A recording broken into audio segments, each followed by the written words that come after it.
Hello everyone, this is Deepak Tiwari और ये अपने संविधान का भाग 17 है। और इसमें हम देखने वाले हैं राजभाषा को। राजभाषा का मतलब होता है ऑफिशियल लैंग्वेज, राइट, जिसको बोलते हैं कि जो पेपर वर्क होता है उसको लेकर इसके बारे में बताया गया है भाग 17 में, पार्ट 17 में। तो इसका जो आर्टिकल है 343 से लेकर 351 तक है और इसमें राजभाषा है। राजभाषा का मतलब होता है या तो ऑफिशियल लैंग्वेज या फिर पेपर वर्क, जो पेपर के वर्क होते हैं।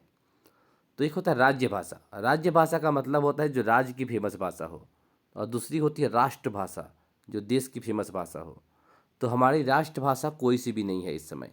हमारे संविधान के हिसाब से राष्ट्रभाषा कोई सी भी नहीं है।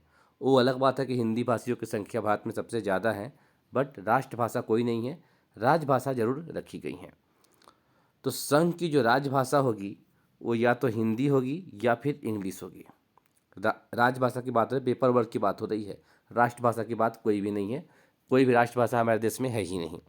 बस राजभाषा है पेपर वर्क को लेकर, हिंदी और इंग्लिश। और वैसे भी भाषा के लिए हमारे संविधान में 8वीं अनुसूची है। 8वीं अनुसूची में बता दिया गया है 22 भाषाएँ हैं, तो उसके बारे में तो उसमें बता ही दिया गया है।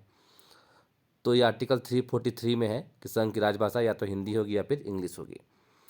14 सितंबर 1949 को हिंदी को राजभाषा माना गया था और ये अयंगर फार्मूला था।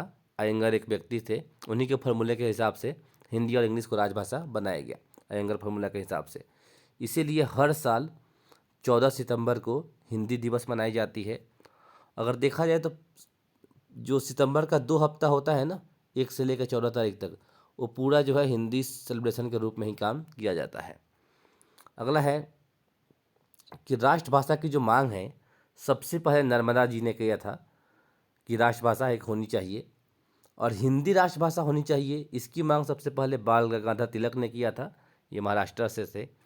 जैसे आप गणेश महोत्सव वगैरह देखते हैं महाराष्ट्र में जो होती है, इसकी भी शुरुआत करने का श्रेय बाल गंगाधर तिलक को ही जाता है।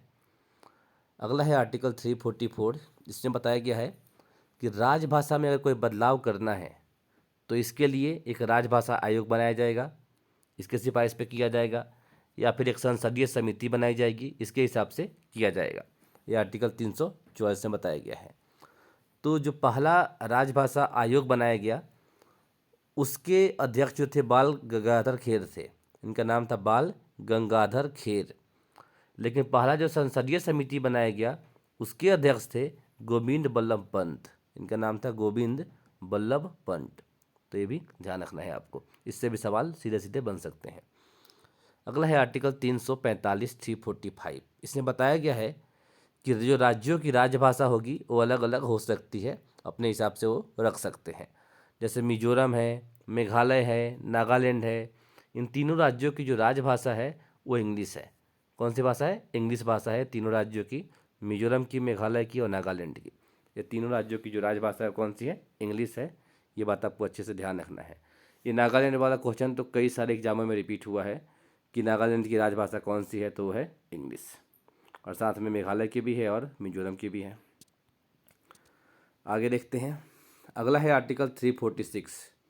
इसमें बताया गया है कि कम्युनिकेशन किस तरीके से होगा, यानी कि पत्राचार राज्यों के बीच में या फिर केंद्र और राज्य के बीच में या राज्य और केंद्र के बीच में। तो इसमें बताया गया है इनके बीच में जो कम्युनिकेशन होगा या तो हिंदी में होगा या फिर इंग्लिश में होगा या फिर दोनों में भी हो सकता है। ठीक है, तो इसके बारे में बताया गया आर्टिकल 346 में। अगला है आर्टिकल 347।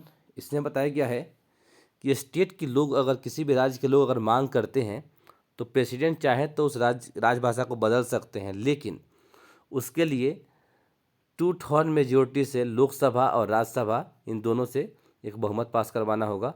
उसके बाद ही उससे मान्यता मिल सकती है।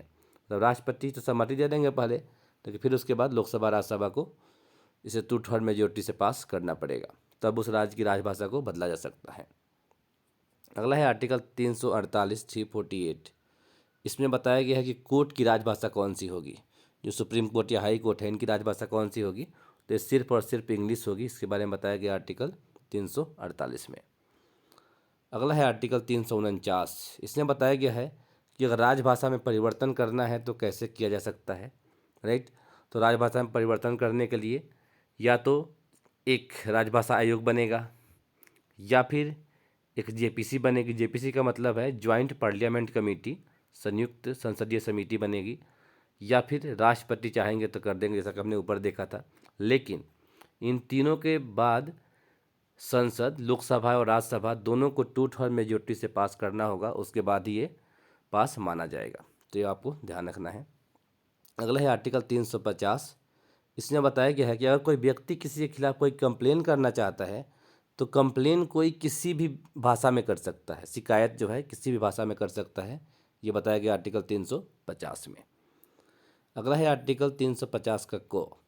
इसमें बताया गया है कि जो प्राथमिक शिक्षा है, प्राइमरी एजुकेशन है, ये स्थानीय भाषा में दी जाएगी, मातृभाषा में दी जाएगी, लोकल लैंग्वेज में दी जाएगी।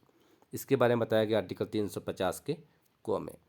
और 350 के ख में बताया गया है कि जो भाषाई अल्पसंख्यक है उनको विशेष सहायता दी जाएगी। ऐसे लोग जिनकी जिस भाषा को बोलने वालों की संख्या बहुत कम है, उनको स्पेशल सहायता दी जाएगी। अगला है आर्टिकल 351। इसमें बताया गया है कि हिंदी भाषा जो है इसका विकास करना ये यूनियन गवर्नमेंट यानी कि केंद्र सरकार की जिम्मेवारी होगी। इसके बारे में बताया गया आर्टिकल 351, और ये थोड़ा सा इम्पोर्टेंट है आर्टिकल 351। ठीक है। अब थोड़ी सी बातें और। हमारे संविधान में आर्टिकल जो 120 था, इसमें बताया गया था कि संसद में कौन सी भाषा का यूज़ किया जा सकता है, या तो हिंदी या फिर इंग्लिश।